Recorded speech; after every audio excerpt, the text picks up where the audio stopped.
नमस्कार दोस्तों।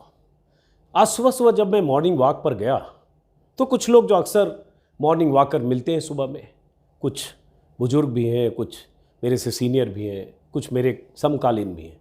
उनमें से ज़्यादातर कुछ सालों पहले तक मोदी जी के पक्के वाले समर्थक थे, एकदम मोदी जी के नाम पर लड़ने को तैयार। उनमें से थोड़े कुछ अब नाराज़ दिखते हैं कई बार। तो एक मोदी जी के समर्थक चलते चलते अचानक हेलो हाय होने के बाद उन्होंने कहा कि आप रोज़ अजीत जी मोदी जी से सवाल पूछ रहे हैं कि मोदी जी मणिपुर पर क्यों नहीं बोले, मोदी जी मणिपुर पर क्यों नहीं बोल रहे हैं, मोदी जी मणिपुर पर मौन क्यों है। तो आज मन की बात ज़रूर सुनिएगा, मोदी जी कुछ न कुछ मणिपुर पर बोलेंगे, आप ही जैसे लोगों का जवाब आज मन की बात में होगा। तो मैंने उन भाई साहब से कहा ऐसा है, शर्त लगा लेते हैं, जितने की कहें, मेरी क्षमता 2-4-5 हज़ार की है, शर्त लगाते हैं। गारंटी देता हूँ, गारंटी हालांकि मोदी जी देते हैं, लेकिन मैं भी गारंटी देता हूँ कि मोदी जी मन की बात में दुनिया भर की बातें कर सकते हैं, मोदी जी मणिपुर पर नहीं बोलेंगे। भले मन की बात में भी मौ से शुरू होता है, मणिपुर भी मौ से शुरू होता है, लेकिन मणिपुर पर नहीं बोलेंगे। कहा लगाइए शर्त। फिर पता नहीं उनको कुछ लगा तो उन्होंने कहा नहीं शर्त छोड़िए, लेकिन सुनिएगा, मैं भी सुनूंगा। तो आज मैंने मन की बात पूरा सुना। कई बार नहीं सुनता हूँ, कभी कभी सुनता हूँ जानने के लिए कि उनके मन में क्या चल रहा है। देश के मन में कुछ और चल रहा है, वही उनके मन में चल रहा है या नहीं। ये बहुत सारे लोगों के मन की बात कर रहे हैं या कुछ और बोल रहे हैं। खैर, तो मैंने सुना तो 30 मिनट 50 सेकेंड का उनका प्रवचन था, जिसे नाम दिया जाता है मन की बात। उसमें जल, जमीन, जंगल, जल संरक्षण, वृक्षारोपण, अमृत सरोवर, दुनिया भर की बातें थी। सावन की महिमा थी, सावन का आध्यात्मिक सांस्कृतिक मतलब समझाया उन्होंने, सावन के झूले बताए, सावन की मेहंदी के बारे में बात की, सावन के उत्सव के बारे में बात की, सावन के उल्लास के बारे में बात की, सावन की कांवड़ यात्रा के बारे में बात की, अयोध्या, मथुरा, उज्जैन और बनारस में लोगों का पहुंचना, ये सब बात की। ये सब उन्हीं के शब्द हैं, मैं इसमें कुछ नहीं बोल रहा। सावन के उल्लास, सावन के उत्सव, सावन की मेहंदी, सब उन्हीं ने कहा, ये सब बोला। तो मैं सुनता रहा कि अब बोलेंगे, क्योंकि शर्त लगाई थी भाई साहब ने, हालांकि वो पीछे हट गए थे बाद में। लेकिन एक शब्द मणिपुर पर ना होना था, ना बोला। मुझे कोई इसमें शक ही नहीं था कि उसमें बोलेंगे। ये तो एक प्रवचन के लिए होता है, एक इस तरह से होता है कि अब देश को एक विश्व गुरु की तरह प्रवचन देना है दुनिया भर के मुद्दों में। उसमें ज़रूरी मुद्दे, जनता के सवाल, जनता की परेशानियां, जनता की मुश्किलें, महंगाई, बेरोजगारी और मणिपुर, ये थोड़ी होना है। ये तो सबको पता है, जिसको थोड़ा भी समझदारी से फॉलो करता है। बहरहाल उसमें बोला क्या, और आगे इसी वीडियो में आपको दिखाने वाला हूँ कि जब मोदी जी मणिपुर के मुद्दे से अलग हटकर चुपचाप मौन साध कर बाकी दुनिया भर की बातें कर रहे हैं, सावन की महिमा भी बता रहे, तब मणिपुर में ये सब लोग जो इंडिया वाले हैं, 20 सांसद, ये क्या कर रहे थे, इसी वीडियो में आगे आपको दिखेगा। मणिपुर से जाने से पहले और आने के बाद क्या कहा, आगे विस्तार से दिखेगा। बहरहाल तो मन की बात में जो आज 103 नंबर था, मन की बात का एपिसोड नंबर 103। तो इस मन की बात में मोदी जी ने जो कहा, जुलाई का महीना मानसून का महीना है, बीते कुछ दिनों से प्राकृतिक आपदाओं के कारण चिंता परेशानी से भरे बीते हैं। बाढ़ का जिक्र किया, लोगों की तकलीफ का जिक्र किया, पहाड़ी इलाकों में भूस्खलन जो लैंडस्लाइडिंग हुआ उसका जिक्र किया, गुजरात में जो साइक्लोन आया उसका जिक्र किया, और उसके बाद कहा इन आपदाओं के बीच हमने दिखाया कि सामूहिक प्रयास की ताकत क्या होती है। हमने ऐसी आपदाओं का मुकाबला किया, अच्छी बात है, लेकिन सामूहिक प्रयास की ताकत और ऐसी बात करते वक्त कि हमने ऐसी आपदाओं का मुकाबला किया है, मणिपुर में क्या है? आपदा है, आफत है, हिंसा है, क्या है और कौन जिम्मेदार है? क्यों नहीं मणिपुर का जिक्र हो सकता है और क्यों नहीं जिक्र होना चाहिए? देश के प्रधानमंत्री हैं भाई, जिम्मेदार आप हैं, डबल इंजन की सरकार आपकी है। मणिपुर पर न बोलना, इसकी कोई वजह तो बताएं कि प्राकृतिक आपदाओं पर बात कर रहे हैं, बाढ़ पर बात कर रहे हैं, लैंडस्लाइड पर बात करें, बारिश पर बात करें, मानसून पर बात करें, सावन पर बात करें, सावन के झूले पर बात करें, सावन के उत्सव पर बात करें, सावन के उल्लास पर बात करें, सावन की मेहंदी पर बात करें, सावन की कांवड़ यात्रा पर बात करें, सब पर बात कर रहे हैं, मणिपुर पर नहीं कर रहे हैं। उसी में उन्होंने कहा कि हमारी संवेदनशीलता और एक दूसरे के हाथ थामने की भावना बहुत अहम होती है। कितना अच्छा लगता है सुनने में, हमारी संवेदनशीलता ऐसी प्रधानमंत्री मोदी जी की कि 78 दिनों तक मणिपुर पर एक शब्द नहीं बोले, तब तक 150 मौतें हो चुकी थी, बल्कि हत्याएं हो चुकी थी। बार बार रिपीट करना जरूरी है ताकि सनद रहे। 5,000 घर जलाए जा चुके थे, 50-60 हजार लोग बेघर हो चुके थे, शिविरों में थे, और राज्यपाल मणिपुर की कह चुकी थी कि यहां के हालात बेकाबू हैं, लोग परेशान हैं, कुछ नहीं यहां संभल रहा। यह राज्यपाल कह चुकी थी, जो गवर्नमेंट मोदी सरकार द्वारा नियुक्त राज्यपाल हैं अनुसुईया उइके। यह सब हो चुका था। तब मोदी जी ने बोला, जब वो वीडियो वायरल हुआ, आप सब जानते हैं चूंकि इस पर बहुत बार बात हो चुकी, लेकिन यहां क्या बोल रहे मन की बात, एकदम विश्व गुरु की तरह, संतों की तरह प्रवचन देते हुए, हमारी संवेदनशीलता और एक दूसरे के हाथ थामने की भावना बहुत अहम होती। क्या आपने मणिपुर के लोगों का हाथ थामा? क्या आपने 10-20 सांसदों का प्रतिनिधिमंडल भेजा? क्या आप मणिपुर गए? क्या आपने मणिपुर के जो वो जनजातीय समूह है जिसमें आपसी झगड़े की वजह से या जो भी कहें, जिसकी वजह से तनाव तनातनी की वजह से मतई, कुकी और नागा में जो संघर्ष हो रहा है, क्या उन समूहों से जाकर बात की? क्या उन समूहों के नेताओं को दिल्ली एयरलिफ्ट करके बुला के उनसे व्यापक विमर्श किया? क्या आपने संवेदनशीलता दिखाते हुए उन बहनों बेटियों जिनकी इज्जत लूटी गई, जिनके साथ गैंग रेप हुआ, जिन बुजुर्गों को मारा गया, गोलियां चली, सर कलम कर दिया गया, सिर काट दिया गया, हत्याएं ऐसे नहीं हुई है। मणिपुर में जिस ढंग से हत्याएं हुई उसके वीडियो कई बार हमने देखे हैं। लड़कियों को, बेटियों को कैसे मारा गया, गैंगरेप किया गया, कितनी बार बोले, 10 वीडियो 8 वीडियो जो हमने देखे, दिल दहला देने वाले, जितनी बार वो वीडियो आए हैं 10 सेकंड देख के खटाक से डिलीट किया क्योंकि देखने लायक नहीं था। यहां आप संवेदनशीलता की बात करते हैं, प्रधानमंत्री मोदी जी एक दूसरे के हाथ को थामने की बात करते हैं। आप देश के प्रधानमंत्री हैं, प्रधान सेवक आप खुद को कहते हैं, हाथ थामना था ना आपको मणिपुर के लोगों का। बहरहाल आगे उन्होंने कहा, सर्वजन हिताय की यही भावना भारत की पहचान है और भारत की ताकत भी। उन्हीं के शब्द दोहरा रहा हूं, सर्वजन हिताय। कहने में कितना अच्छा लगता है और सुनने में भी बहुत अच्छा लगता है, लेकिन सर्वजन हिताय जैसे वाक्य बोलने वाले प्रधानमंत्री मोदी मणिपुर के मुद्दे में क्या करते रहे, मणिपुर के मुद्दे पर क्यों चुप रहे? और अतीत में जाएंगे तो ऐसी 25 मिसालें मिल जाएगी, मैं वहां जाना नहीं चाहता हूं। इस मुद्दे पर केंद्रित रहते हैं जो मणिपुर है।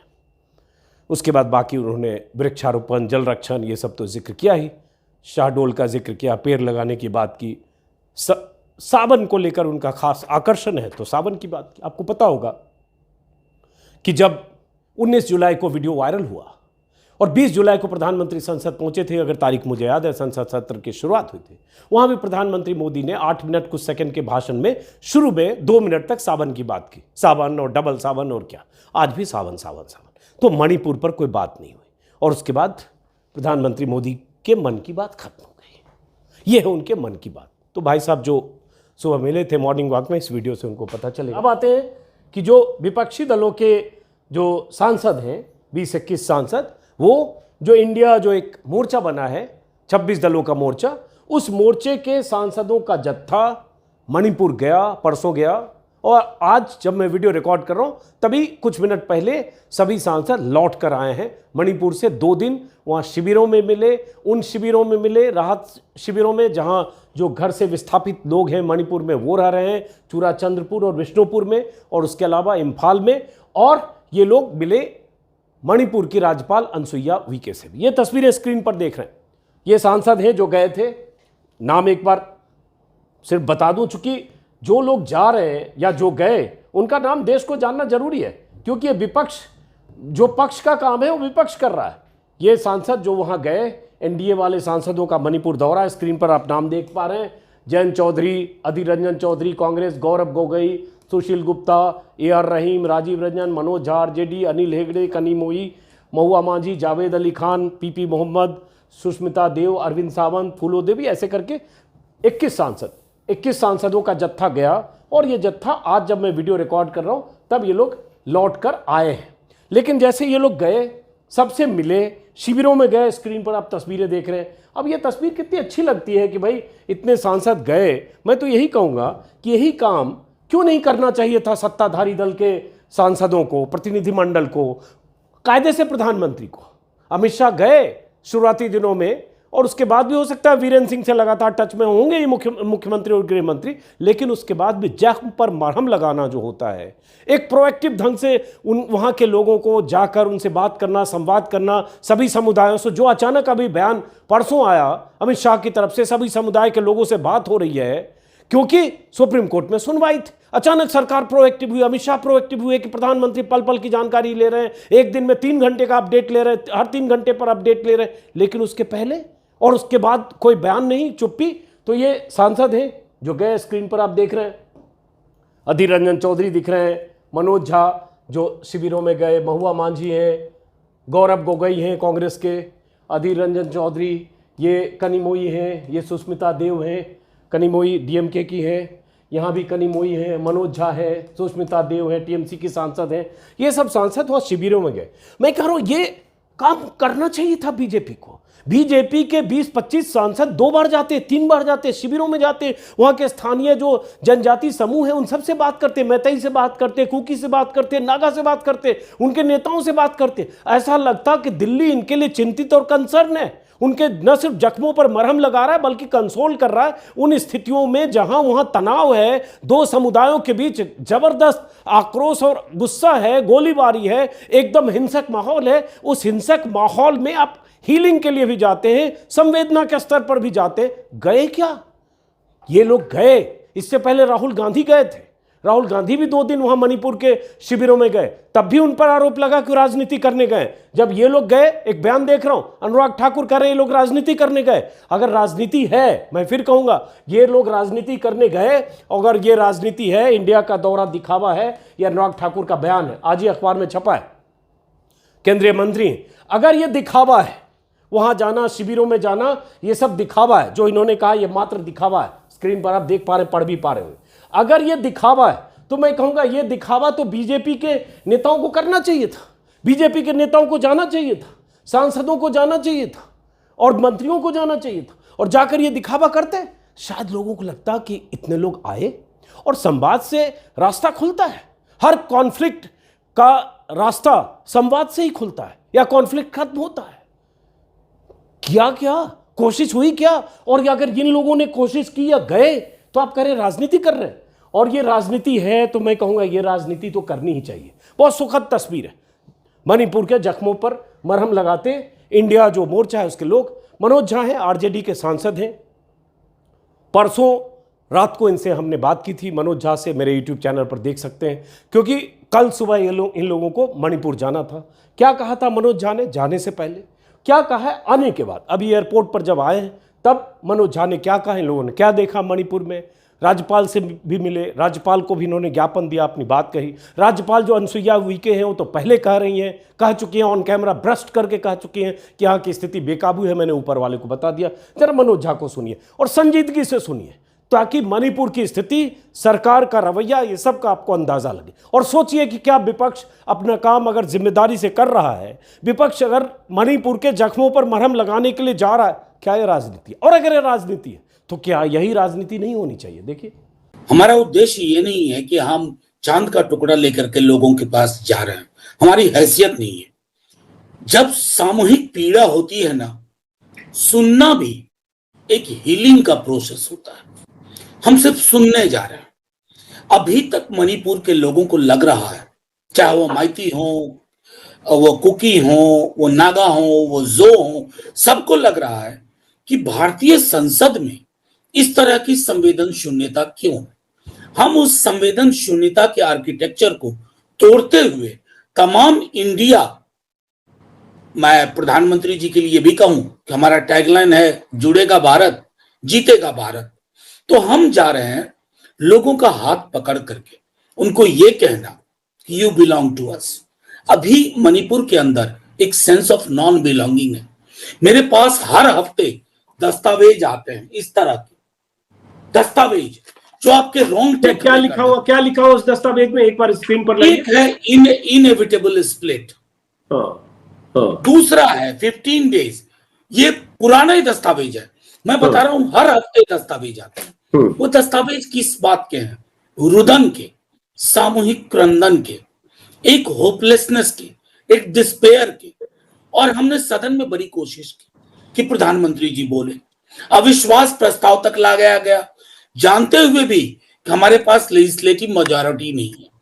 लेकिन सर्वपल्ली राधाकृष्णन कह गए कि संसदीय लोकतंत्र में लेजिस्लेटिव मेजॉरिटी के साथ साथ मॉरल मेजॉरिटी का बहुत बड़ा योगदान है। अविश्वास प्रस्ताव लाए कि संभवतः प्रधानमंत्री जी मॉरल मेजॉरिटी के रास्ते पे 4 कदम चलने को तैयार हो, इसलिए अविश्वास प्रस्ताव आया। हम जीतने के लिए नहीं लाए। और कल की जो हमारी विजिट है वो इसी आशय से है कि हम मणिपुर के सभी समुदायों को कह पाए कि हम आपको आपकी पीड़ा के क्षण में छोड़ नहीं सकते। भरोसा रखिए, हिंदुस्तान रेजिलिएंट है। जो इंडिया है ना, ये एक अवधारणा ऐसी है जो कश्मीर से कन्याकुमारी और मणिपुर से मध्य प्रदेश तक अभी भी तमाम फेलियर के वो जागृत है। बस हम इस छोटी सी कोशिश के लिए इम्फाल, चूड़ा चंद्रपुर जा रहे हैं। इसके अलावा हमें पता है हमारे हाथ छोटे हैं, हम सरकार में नहीं है, लेकिन अगर इतना भी कर पाए तो शायद मणिपुर के लोगों को एहसास हो कि ये हाँ, संसदीय लोकतंत्र जो हमारे देश का है वो हमारे लिए जिंदा है। ये मनोज झा हैं जो आरजेडी के सांसद हैं, राज्यसभा सदस्य हैं, बहुत संजीदा इंसान हैं, अच्छे स्पीकर हैं, वक्ता हैं, प्रोफेसर हैं। जो 20 सांसदों का जत्था गया था मणिपुर, जो अभी कुछ देर पहले लौटा, उसके एक सदस्य थे। परसों रात मैंने इनसे एक्सक्लूसिव बातचीत की थी, मेरे यूट्यूब चैनल पर है, उसी का एक हिस्सा। अब जब ये सांसद सारे लौट कर आए हैं मणिपुर से, वहाँ के शिविरों में महिलाओं का हाल देखकर, लोगों से मिलकर, जो बेघर हैं, जो अपना घर बार छोड़कर या जिनका घर जल गया, जिनके परिजन मारे गए, किसी का बेटा, किसी की बेटी, किसी की बहू, किसी के पिता, जो भी हिंसा के शिकार हुए, उनसे मिलकर आए हैं। क्या महसूस कर रहे हैं? और लेकिन ये महसूस प्रधानमंत्री मोदी कर पा रहे हैं क्या? अगर करते तो आज भी सावन सावन सावन सावन सावन, सावन के झूले, सावन की मेहंदी, सावन के ये, सावन के उत्सव, सावन का त्योहार, सावन का उल्लास, सावन का सावन सावन सावन। मणिपुर आपके उससे संवाद से गायब है। सावन सावन सावन क्या कहा मनोज झा ने, सुनिए। हालात खौफनाक, दर्दनाक, पीड़ादायक, सामूहिक पीड़ा का क्षण है और देश को एक स्वर में संदेश देना होगा कि यह पीड़ा व्यक्तिगत भी है और सामूहिक भी है। बहुत अहम है जो मनोज झा ने कहा, एक स्वर में संदेश देना होगा। लेकिन क्या देश एक स्वर में संदेश दे रहा है? अब ये सत्ताधारी दल का है, जो मैंने पहले दिखा दिया, इंडिया का दौरा दिखावा। भाई साहब अनुराग ठाकुर जी, ये दिखावा आपको इस 85 दिन 86 दिन हो गए, इस 86 दिन में कम से कम 10 बार जाकर करना चाहिए था। प्रतिनिधिमंडल लेकर 10 लोग, 20 लोग, 25 लोग, नेता, मंत्री, विधायक, सत्ताधारी दल के लोग जाकर ये दिखावा करते, शायद स्थितियां कुछ बेहतर होती। शायद वहां के लोगों को लगता कि केंद्र सरकार कंसर्न है, उनके बीच आ रही है। शायद वहां के जो नेता हैं, जो उग्रवादी ग्रुप हैं, उनके नेता हैं, या जो जनजातीय संघर्ष हो रहा है, सामुदायिक स्तर पर जो संघर्ष हो रहा है, उन संघर्ष में जो लोग शामिल हैं, उनसे बात करते। सीज फायर भी तो कोई चीज होती है। संवाद के रास्ते हर तरह के समाधान की दिशा तय करते हैं। लेकिन आप गए नहीं, और जो गए उनके लिए कह रहे हैं कि इंडिया का दौरा या इंडिया का जाना दिखावा है। चलिए, तो कई बार दिखावा भी ऐसी स्थितियों के लिए ज़रूरी होता है। तो ये तो अनुराग ठाकुर का बयान है। और आखिर में, चूंकि प्रधानमंत्री मोदी ने मन की बात की है, और अभी भी 4 दिन पहले राजकोट में भारत में गरीबी से भारत उभरा और कैसे देश में स्थितियां बेहतर हो गई। अगर विपक्ष की सरकार होती, विपक्ष मतलब उस समय की विपक्ष मतलब कांग्रेस की सरकार होती, तो कैसे महंगाई होती, कैसे सब चीज़ महंगी होती। अभी उन्होंने 5 दिन पहले प्रगति मैदान में कह दिया कि एक बार और जो 3rd टर्म हमारा होगा तो भारत टॉप 3 इकॉनमी में शामिल होगा। लेकिन उसी बीच ये परसों एक वीडियो वायरल हो रहा था, कल के मैंने अपने यूट्यूब में दिखाया भी, कि कैसे ललन टॉप के एक रिपोर्टर ने एक सब्जी वाले से बात की, और उस सब्जी वाले की तकलीफ निकल कर आ रही है, जो कह रहा है गुजारा नहीं होता। और वो सब्जी वाला भावुक होता है, क्योंकि वो गया है थोक मंडी में, आज़ादपुर में सब्जियां खरीदने, बेचने के लिए किसी चौक चौराहे मोहल्ले पर छोटा सा ठेला लेकर, रेड़ी खोमचा जैसे होता है, और उसके बाद महंगी सब्जी वो खरीदे बगैर लौट रहा है। टमाटर कितना महंगा है आप जानते हैं। और उसके बाद जब रिपोर्टर कहता है आप कुछ खरीद नहीं ले रहे हैं, कैसे कमाएंगे, तो बोल रहा है हम जो खरीदेंगे वो हम बेचेंगे, हमारा बिकेगा नहीं, हमारा जिसको कहते हैं हम कर नहीं पाएंगे, हमारी क्षमता नहीं। और उसके बाद वो दुख में रो पड़ता है। छोटा सा वीडियो है, मैंने पहले। टमाटर बहुत महंगा है, मेरी हिम्मत नहीं पड़ रही है। अब वहाँ जाके क्या भाव बिके, क्या भाव ना बिके, फिर हमें घाटा लग जाता है। जैसे मंदा अगर ढीला भी हो जाए या कुछ हो जाता है जैसे टमाटर, तो फिर घाटा लग जाता है फिर हमें। पेट गुजारा नहीं हो पाता। और गुजारा करने के लिए तो कुछ भी मिले, सब यानी सारी चीज़ें ही कुल मिला के महंगी हैं। जो भी चीज़ लेने जाओ वही महंगी है। अब हम यानी इतनी हमारे पास गुंजाइश नहीं है। तो आपका ठेला ऐसे खाली जाएगा वापस? कुछ और तो भरोगे टमाटर के अलावा? इतना पैसा नहीं है।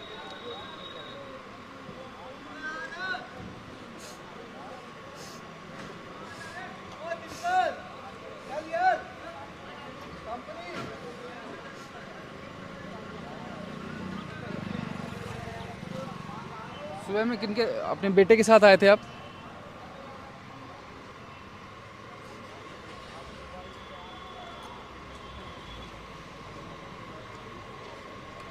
कोई बात नहीं।